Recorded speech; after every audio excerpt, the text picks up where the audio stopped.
Então, tudo que afeta a relação, o relacionamento é pecado. Deus é um Deus relacional, amém ou não? Qual foi o pecado de Satanás, então? Satanás estava lá, criatura de Deus. Ele sim, os anjos foram criados para adorar o Senhor, o Altíssimo, com aquelas vozes maravilhosas, aquelas canções maravilhosas, estão lá adorando o Altíssimo. Aí um dia o diabo, a estrela maior lá, o capetão reluzente, não era capetão ainda, né? Chega e fala assim: rapaz, eu tenho tantas qualidades, eu faço um negócio tão bem feito que eu podia até ser filho, né, velho? Viu o que é orgulho? Eu podia ter um trono do lado do papai. Papai? Trono? Isso foi reservado? Isso foi reservado para nós, filhos. Não foi dado aos anjos. Papai, trono, isso é coisa para filho. Não é coisa para servo. E os anjos eram servos. Mas Lúcifer, ele queria ser um pouquinho mais. Ele achou que ele tinha tal direito. Eu tenho tantas qualidades, eu tenho tanta coisa boa para oferecer. Nesse momento ele substituiu a relação pelo comércio. Eu dou minhas habilidades para Deus há tanto tempo, é justo que ele me dê um trono e o nome de filho. Na mesma hora ele foi suprimido de suas funções e com a terça parte dos anjos do céu lançado sobre a terra. Destrói a terra, vira um caos tudo. Depois o Senhor vem, planta o jardim, constrói o jardim, cria toda a existência, coloca o filho dele agora. Adão era filho de Deus. Do barro da terra aí, soprou no nariz, o filho de Deus agora está em pé, andando, governando sobre tudo, todas as coisas. E Deus pensa assim: agora eu vou ensinar para o meu filhote tudo que eu quero ensinar. Então todo dia de tardinha, Deus vinha, andava com ele naquele jardim, passeava, mexia nos trem, falava com ele, e ensinando ele todas as coisas. Um belo dia, Satanás, a serpente, que era o mais astuto dos animais, Satanás entra na serpente, a serpente vai até a mulher e fala assim: ô, você mulher, aqui, por que você não pode comer dessa árvore aí? Ah, porque Deus me disse que eu vou morrer. Você vai morrer? Besteira, mulher. O que Deus queria dizer era que você ia saber o tanto quanto ele. Então, olha só. Em vez de você ficar esperando aí uma eternidade para ele ficar andando com você e te ensinando tudo, é só você pegar esse fruto, comer e, ó, rapidinho você vai alcançar o propósito de Deus. Vocês viram, amados? Vou falar de novo. Deus, em vez de você levar uma eternidade andando com Deus para aprender tudo que ele quer te ensinar, você vai comer esse fruto e, ó, rápido, você vai atingir o propósito de Deus. A mulher, mais do que rápido, comeu. O marido dela estava do lado dela. A Bíblia, há uma expressão no texto original em hebraico que diz que ele estava ombro a ombro com ela. Ele viu isso tudo acontecer. E o poia ficou calado. Ele simplesmente não fez nada. Sabe aquilo que acontece? O irmão pecar do nosso lado e a gente simplesmente não fazer nada? Foi a mesma coisa que Adão fez. Está vendo quantos pecados em detrimento do relacionamento? Aí Eva replica agora o sentimento de Satanás. Substitui o relacionamento com Deus por uma facilidade. De manhã eu falei com vocês que toda facilidade redunda num defeito, na deformação de caráter. A busca pelo caminho mais fácil sempre traz uma deformação no nosso caráter. Então, para ter uma rapidez, para alcançar rápido as coisas, eu peguei do fruto, do resultado da parada, comi, quebrei um princípio de Deus, o homem é colocado para fora do jardim. Cristo Jesus vem restaurando o relacionamento entre nós e Deus e entre nós uns com os outros. O tempo passou e nós começamos a criar instituições. Por quê? Olha só, Sandro, você agora é discípulo de Jesus, cara. Você tem que fazer isso. Jesus disse assim: usai das riquezas de origem iníqua para fazer amigos que te recebam nos tabernáculos eternos. Aí nós falamos para Jesus assim: ô Jesus, legal que você falou, Mas demora muito fazer amigo. Quanto tempo eu faço um amigo? Então eu prefiro a instituição. A instituição é rápida. O cara chega e fala assim, ó, você tem que fazer isso, você tem que vir na minha casa toda semana, você tem que ler a Bíblia comigo, você tem que fazer assim, pum, pronto. Somos amigos. Novamente, eu fui lá na árvore, peguei o fruto em substituição ao relacionamento e comi. Porque se eu decidisse ser amigo da Carol e ela não entendesse isso, eu ia precisar me dedicar a Carol. Eu ia precisar ter paciência com a Carol. Então, para evitar a paciência, eu meto uma instituição na cabeça dela. Que aí ela vai obedecer às regras da instituição e eu consigo o resultado sem o comprometimento do relacionamento. Vocês entenderam? Tá confuso? Tá confuso? Aí eu bato na cabeça da minha esposa. Você tem que ser submissa. Eu institucionalizei uma coisa que deveria ser uma relação. Porque o projeto de Deus é assim. Eu decido me relacionar com a minha esposa. Eu decido dar a minha vida por ela. Ok ou não? Eu decido dar a minha vida por ela.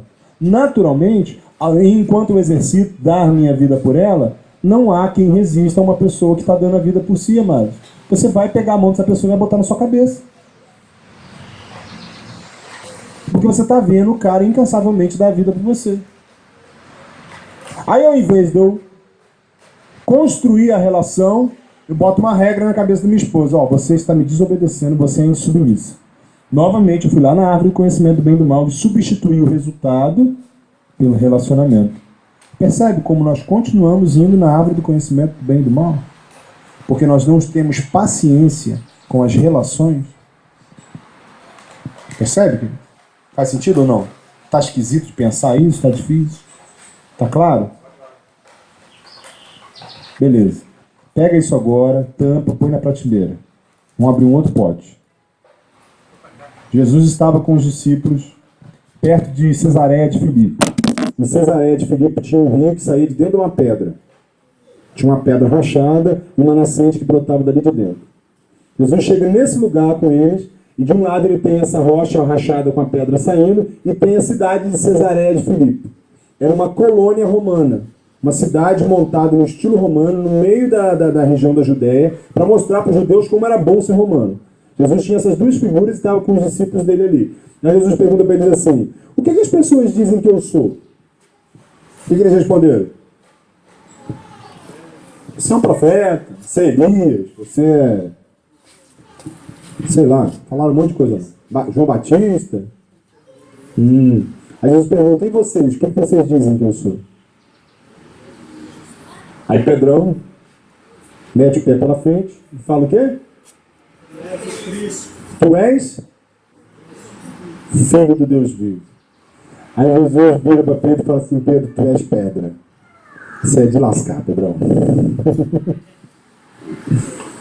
E sobre essa pedra, qual pedra, amados? Que tu és o Cristo, eu edificarei a minha igreja. Vamos entender isso? O que é Cristo? Oferta. A palavra Cristo quer dizer oferta. Então, tu és o Cristo, tu é aquele que foi dado como oferta em favor de outros. E Jesus disse que sobre essa pedra, qual pedra, amados?